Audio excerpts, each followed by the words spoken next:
as vegans, we need to be more open about this. If we want people to start actually wanting to try this diet, we need to stop really, I don't want to say shoving our opinions in people's faces, because you're just criticizing people.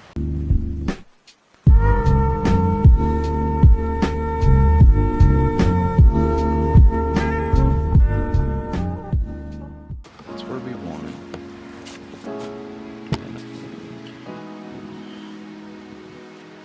All right, what's going on, everybody?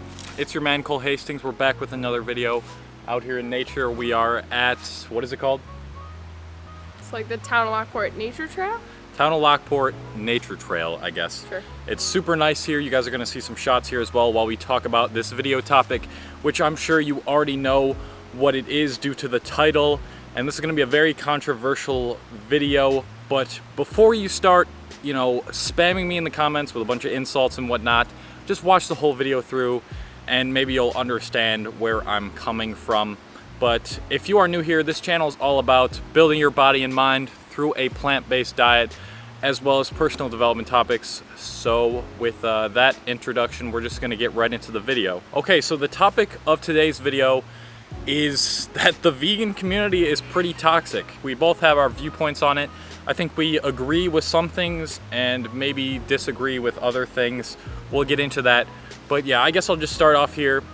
I believe that if we want to, you know, influence more people to go vegan, we have to be a little bit more understanding of the person who's doing it, of their situation, of how they're gonna start to become vegan, and how we should take that lightly. Like, we should be okay with them, you know, just easing into it. So the first thing I guess I want to talk about is like new vegans.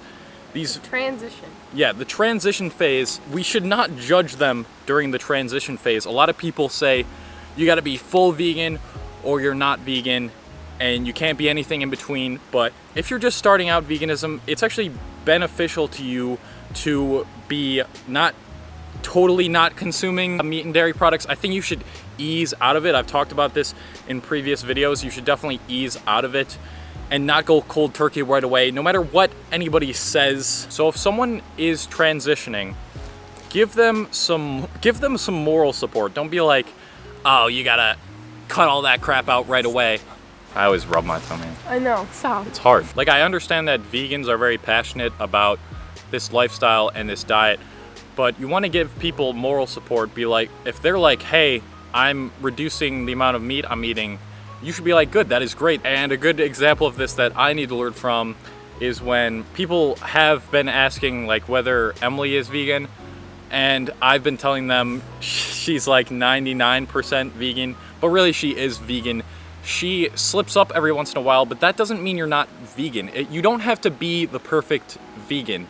That is the next thing that I want to talk about. You don't have to care so much about your health, be so into fitness and whatnot, stuff like I'm into. As much as people say, oh, you should go to all these animal rights activists rallies, or you're not a vegan, blah blah blah. Like, you don't have wear leather. That's like a big thing with vegans. Like, oh yeah, you're not allowed to wear leather if you're a vegan. Yeah, yeah. Which, like, obviously you get, like, it's terrible, but it's your choice. You can be on a plant-based diet and you don't have to wear all vegan stuff. Like, it is okay that you have that one leather jacket that you wear sometimes. You don't have to be the perfect vegan.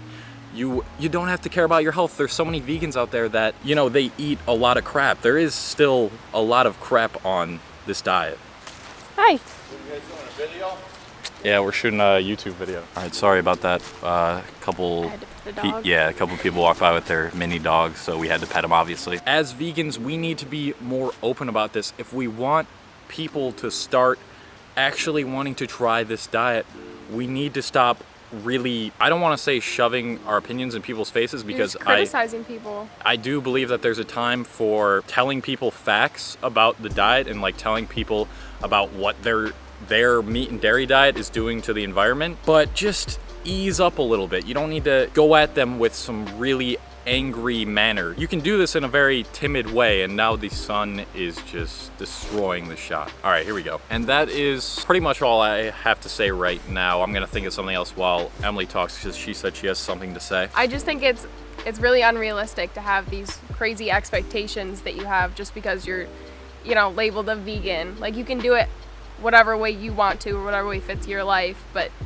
you know, just because I want to eat a piece of chocolate every now and then that has a trace of milk in it, like, it doesn't mean that I am or am not something, you know? Exactly. You don't need to beat someone up for eating a piece of milk chocolate. It doesn't, that's so unnecessary, and it makes us look worse. And I want to go off what she said about expectations. I am like sometimes scared to tell people that I'm a vegan. I don't like telling people that I'm a vegan because then I get labeled and stereotyped as this person who's super into animal agriculture, who yells about their opinions, who is really mean about people who eat meat and dairy. And I don't want that anymore. I want the vegan community to be more understanding of things like family traditions. We were also talking about this in the car.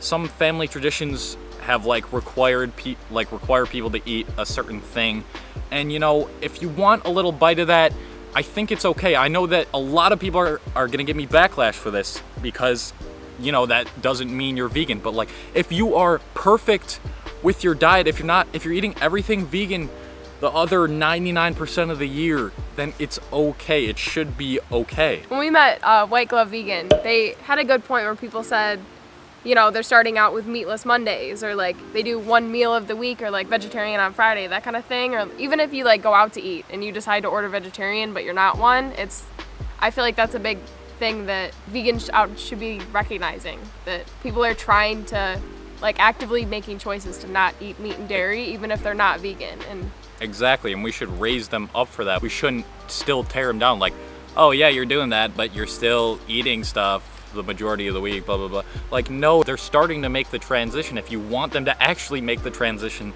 then go at them with positive reinforcement. Yeah, positive reinforcement, exactly. Like, if you tell them, like, that's awesome, like, we should do that next week, it's just like more of an incentive to keep eating that way. Exactly, not, oh, hey, I'm doing Meatless Monday. Oh, did you know that what'd you eat for breakfast? 20 billion animals get killed every year because of animal, like, that's not what you say. Leave that for social media even. Don't say that to people's faces because it's even worse. What I want the label of vegans to be is not the stereotypical vegan anymore.